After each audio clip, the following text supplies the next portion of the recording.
reaction to the former president throwing his hat into the ring has been really interesting. You see even Murdoch-led newspapers. Yes. That's a New York Post. You can barely see it. This is a New York Post. Do you see that? You can barely see it because it only says Florida man makes announcement.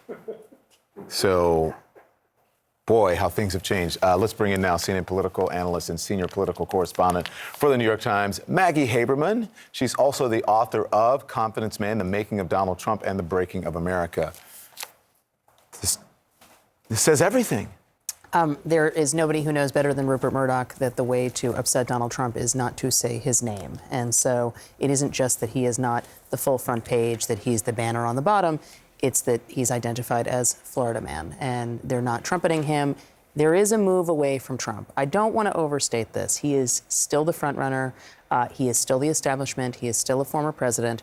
But there are a number of people in the Republican Party who are going to start making clear that they think he is really bad for the party in ways that I think they couldn't quite articulate the same way in, say, 2016, because he didn't have a record. January 6th hadn't happened. We haven't seen all the election denialism of the last 20 months. And so I think all of that becomes a compelling factor. Is it weird to think, like, was it overnight? Because if you're just at home watching, you're like, well, wait, these people have been behind Donald Trump forever. Don's right. It feels like overnight. It feels like overnight, right? That there's been this shift. Was it Tuesday?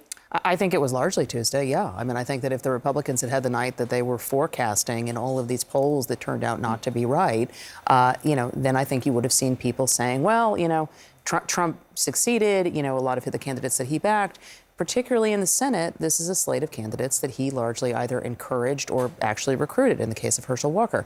Now, there's a long way to go. Lindsey Graham was down there with Trump this weekend at Mar-a-Lago, or at least in Florida, urging him not to run. Lindsey Graham then last night puts out a tweet about, what an incredible speech this was, because there's often this habit where people who are critical of Trump then publicly praise him lavishly so that they can get back on his good side. And so we haven't done seeing that dynamic yet, but there's definitely a shift. What about Trump himself, though? Because watching that speech last night, we watched it together, that versus Trump in 2016, big difference.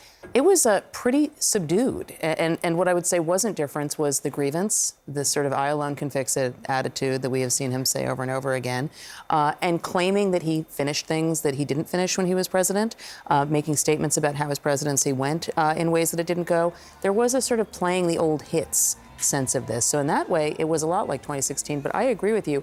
This is not somebody who seemed like he's raring to go again. This is not somebody. Now, some of that might have been Caitlin because they knew that networks would not take him live if he was yelling, if he was talking about the 2020 election over and over again. I think there was a real effort to keep him from doing that so the cameras would stay on him. And then as the cameras went off, you saw him sort of slide away from that. He doesn't seem happy. He just seems angry. It felt like the colorized version of your favorite movie where you're like, why on earth did they do this? And I mean, just the reaction from all of us, because believe it or not, we all text each other, right? Was that there was an energy that was not there.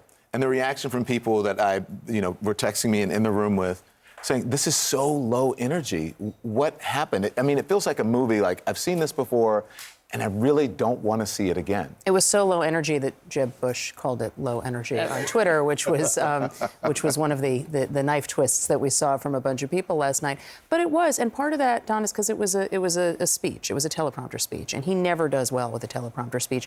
He always has this part Maggie, where I think it was something beyond that. I agree with you that it was something beyond that, but I think that when that is the setup, that is always a recipe for not doing well for him. Look, I've been saying for months, his heart is not in this, and I do think that you saw that last night. He really wants to be president again. He wants the power of the office. He wants the protection from investigations.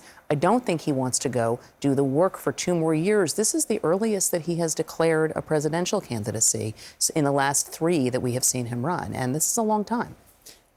He clearly wants to be Grover Cleveland, but there are so many differences in terms of defying history. The only former president who's done this. A Democrat, but also won the popular vote, I think, like every time. And I just wonder, you've said, Maggie, there is nothing you could learn about Trump that would surprise you. That's quite literally true. So nothing last night surprised you? No, because last night was, again, it was a litany of things that we've actually heard him say over and over again. I mean, I think part of why people were not so roused by the speech is that it felt very familiar, and then particularly when he gets to the part about, he literally said, I'm a victim. He was talking about the investigations into him, and that was the one thing I wasn't surprised, but I was struck by it because that is something you're going to hear over and over again. He went head on into the investigations into him. And he brought up the Kim Jong-un letter Yes, that I he is know. under Yes, investigation yes. for taking to Correct. Mar-a-Lago. That really Yes. stood out to me because he's literally under investigation for that. The other thing, though, is And look Ivanka at what's Trump. happening with Ukraine in the background, right? Remember the reason that he was The first phone impeachment. call, right? impeachment, And then we yep. had Yeah. Ukraine Yep. happening as And he was came out and said announcing. Russia Yeah. fired the missile. That's not true. Right.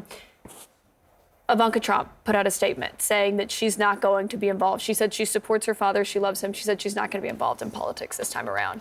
Were you surprised by that? What'd you make of that? I wasn't surprised by that. I know that, she, I think, has, look, the Trumps in general as a family, to varying degrees, like press coverage. She's much more like her father than frankly, some of her other siblings in that respect. And so I think she wanted a news story about what she was doing, but I do think that she had a pretty hard time at the end of the administration.